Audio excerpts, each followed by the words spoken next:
Pozdrav ekipica! Pošto sam imao dosta upita vezanih za to kako se zagrijati kvalitetno prije treninga, eto vama odgovora.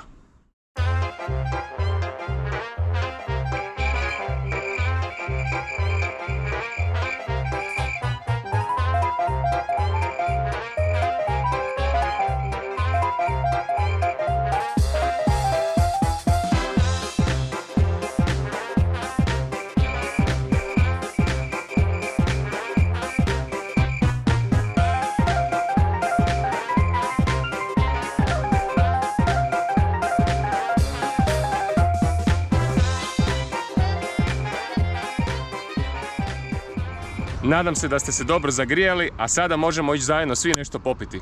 Ekipa, zapratite me na mojem kanalu i vidimo se idući put. Lijepi pozdrav!